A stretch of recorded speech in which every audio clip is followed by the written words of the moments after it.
Hi friends, welcome to Everyday Taste Recipes. ఈ వీడియోలో crispy and juicy recipe కాజు boneless chicken pakodi ఎలా చేయాలో చూద్దాం. ఈ కాజు చికెన్ పకోడీ అయితే క్రిస్పీగా ఇంకా జ్యూసీగా ఎంతో టేస్టీగా ఉంటుంది.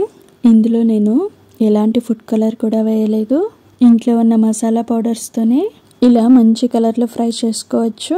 ఈ చికెన్ పకోడాపై ఇలా లెమన్ జ్యూస్ వేసి ఆనియన్ ఇంకా కాజుతో తిని చూడండి. దీని రుచి అయితే భలే ఉంటుంది. అలాగే మన ఛానల్ని కొత్తగా చూస్తున్న వారైతే సబ్స్క్రైబ్ చేసుకోండి. ఇప్పుడు ప్రాసెస్ స్టార్ట్ చేద్దాం. ఇప్పుడు క్లీన్ చేసుకున్న బోన్లెస్ చికెన్ని 500 గ్రామ్స్ తీసుకోవాలి. వీటిని చిన్న పీసెస్గా కట్ చేయాలి. తర్వాత 1/2 టేబుల్ స్పూన్ పసుపు, 1/2 టేబుల్ స్పూన్ కారం, 1/2 table spoon pepper powder, 1/2 table spoon garam masala powder, ఇంకా చికెన్కి సరిపోయేంత సాల్ట్, 1.5 టేబుల్ స్పూన్ల కాశ్మీరీ చిల్లీ పౌడర్, ఇంకా 1 టేబుల్ స్పూన్ ధనియాల పొడి, అలాగే 1/2 టేబుల్ స్పూన్ జీలకర్ర పొడి వేయాలి.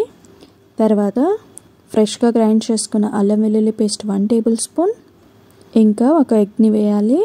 ఇప్పుడు 1 టేబుల్ స్పూన్ ఆయిల్ వేసి 1/2 స్లైస్ లెమన్ జ్యూస్ వేయాలి. ఇప్పుడు బాగా కలపాలి. ఈ మసాలా పౌడర్స్ అన్నీ చికెన్కి పట్టేలా బాగా కలపాలి. తర్వాత సన్నగా కట్ చేసుకున్న కొత్తిమీర కొంచెం, 2 టేబుల్ స్పూన్స్ కార్న్ఫ్లోర్ని వేయాలి. ఇప్పుడు మరొకసారి బాగా కలపాలి.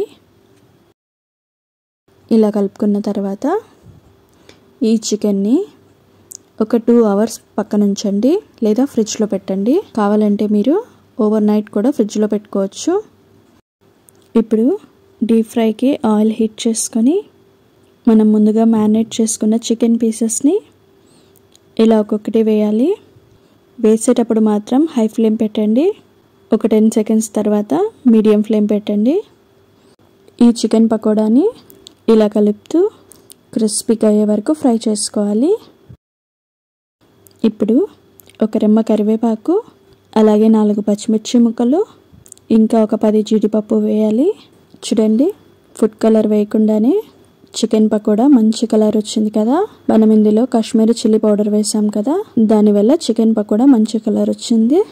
ఇప్పుడైతే చికెన్ పకోడా పర్ఫెక్ట్గా ఫ్రై అయిపోయింది. ఇలాగే మిగతావన్నీ ఫ్రై చేసుకుని ప్లేట్లోకి తీసుకోవాలి. ఇప్పుడు దీన్ని ఆనియన్ స్లైస్ ఇంకా లెమన్ స్లైస్తో పాటుగా వేడిగా సర్వ్ చేసుకోవడమే. అంతే, ఎంతో రుచిగా ఉంటే crispy and juicy kaju boneless chicken pakoda ready. మరి మీరు కూడా ఈ చికెన్ పకోడా ట్రై చేసి ఎలా కుదిరిందో నాకు కామెంట్ సెక్షన్లో షేర్ చేయండి. మీకు ఈ రెసిపీ నచ్చినట్లయితే లైక్ చేయండి, షేర్ చేయండి, సబ్స్క్రైబ్ చేసి పక్కనే ఉన్న బెల్ ఐకాన్ క్లిక్ చేయండి. Thanks for watching.